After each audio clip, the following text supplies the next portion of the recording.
যে আয়াতটা আপনাদের খেদমতে তেলাওয়াত করেছি, আয়াতখানা সূরা বাকারা এর 254 নং আয়াত। যে আয়াতের মধ্যে আল্লাহ তাআলা ইনফাক ফি সাবিলিল্লাহ, আল্লাহর রাস্তায় ব্যয় করা, দান করার কথা আলোচনা করেছেন। প্রকৃতপক্ষে আমাদের এই যে জান, আমাদের কামাই করা মাল,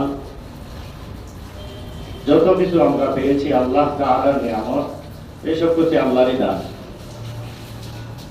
তো আল্লাহ তাআলার দেওয়া জান, মাল, ইজ্জত, আবরু, সব কিছু, ধন সম্পদ, দৌলত, আমরা যা কিছু দেখি বা না দেখি, কোনো কিছু থেকে কোনো কিছু হয় না, সব কিছু আল্লাহ রাব্বুল আলামিনের পক্ষ থেকে হয়। এই সব কিছু আল্লাহ তাআলার দান। যদি আমাদের এই দেহ আমাদের নিজেরই হতো, তাহলে আমি চাইলে আমার বডিখানাকে, আমার দেহখানাকে আমি আমার ইচ্ছা মতো কি করতে পারতাম, পদক্ষেপ ফেলতে পারতাম, ইচ্ছা মতো আমি হাত তুলতে পারতাম, প্রয়োগ করতে পারতাম। আমার এই দেহ আমি চাইলে কাটতে পারতাম, আমি চাইলে আমার এই দেহ বিক্রি করতে পারতাম, কিন্তু আমার এই দেহের মালিক আমি না।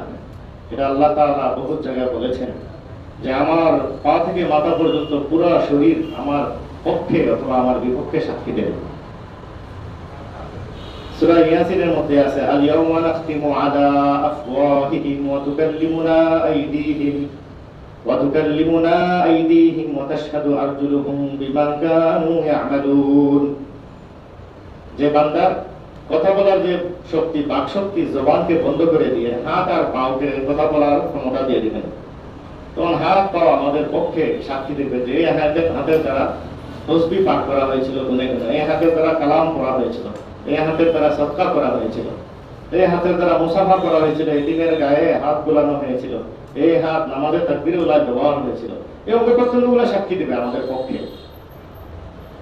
আবার বিপক্ষে অ্যাকশন নেবে, নালিশ করবে, অভিযোগ দায়ের করবে, বলবে যে অমুক জায়গায় অতটার সময় অমুকের সাথে এই হাত অন্যায়ভাবে তার গায়ে হাত উঠেছিল, এরকম অমুকের জমিন কোদাল দিয়ে 1 ফুট আধা ফুট এরকম কেটে নিয়েছিল, অমুকের মাল ওজনে কম দিয়েছিল, এই হাতের দ্বারা অস্ত্র তুলে নিয়েছিল, এই হাতকে হাতের এই শক্তির অপব্যবহার করেছে, এই পা দিয়ে হেঁটে গিয়েছিল, এই চোখ দিয়ে গুনাহ করেছিল। এগুলো সমস্ত শরীর আমার বিপক্ষে অ্যাকশন নেবে, অভিযোগ দেবে, মামলা দায়ের করবে।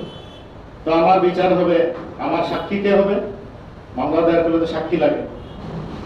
আমি যদি ন্যায় কামল করি, আল্লাহর হুকুম মানে, রাসূলের তরিকা মতো চলি, তার পক্ষেও আমার অঙ্গ প্রত্যঙ্গ সাক্ষী।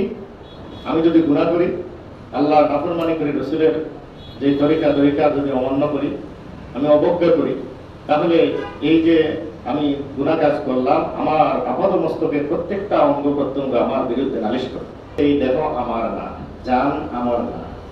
যদি জান আমার হইতো তাহলে আমি আত্মহত্যা করতে পারতাম, আমি কারো জান নিতেও পারতাম, আমার যখন ইচ্ছা আমি জান দিতেও পারতাম। জান আমার না।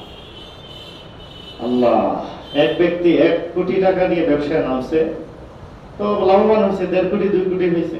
1 লক্ষ টাকা নিয়ে ব্যবসা নামছে, 2 কোটি 2 লক্ষ 1.5 লক্ষ হয়েছে।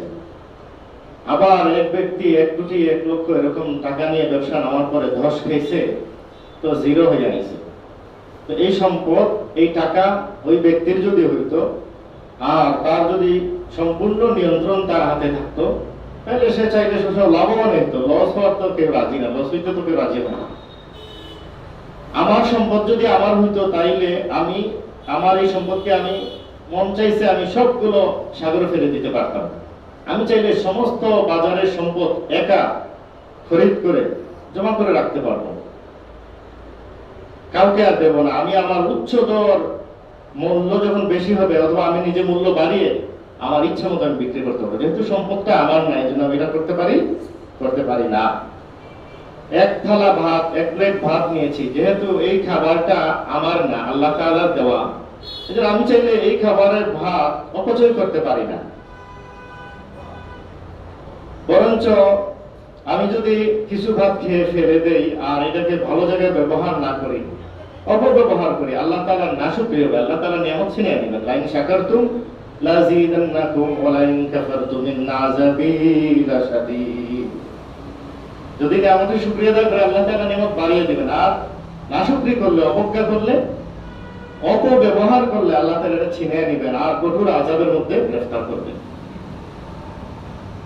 আল্লাহ তাআলার দেওয়া এই জান, আল্লাহ তাআলার দেওয়া এই দেহ, আল্লাহ তাআলার দেওয়া সম্পদ, সব কিছু আল্লাহ তাআলার যেহেতু যেহেতু দেওয়া, আল্লাহ তাআলা যেই মহাগ্রন্থ আল কোরআন দিয়েছেন মানবতার মুক্তির সনদ, এই কোরআন আর হাদিসের মধ্যে নবী করিম সাল্লাল্লাহু আলাইহি ওয়াসাল্লাম যে পথ বাতলে দিয়ে গেছেন, আমার এই জান যেটা আল্লাহ তাআলার দেওয়া, আমার সম্পদ যেটা আল্লাহ তাআলার দান, আমার ইজ্জত আবরু সব কিছু যে আল্লাহ তাআলার দান, এগুলোকে আল্লাহ তাআলার দেওয়া ওই ফর্মুলাই ব্যয় করতে হবে। আমি আমার মন মতো ব্যবহার করতে পারবো না, যেহেতু আমার না, আল্লাহ তাআলার দেওয়া জিনিস, আল্লাহ তাআলার দেওয়া সব কিছু, অর্থাৎ আল্লাহ তাআলা যে বিধান দিয়েছেন, আমার এই সব কিছু আল্লাহর প্রদত্ত নিয়ামতগুলোকে আল্লাহ তাআলার হুকুম মতোই ব্যয় করতে হবে।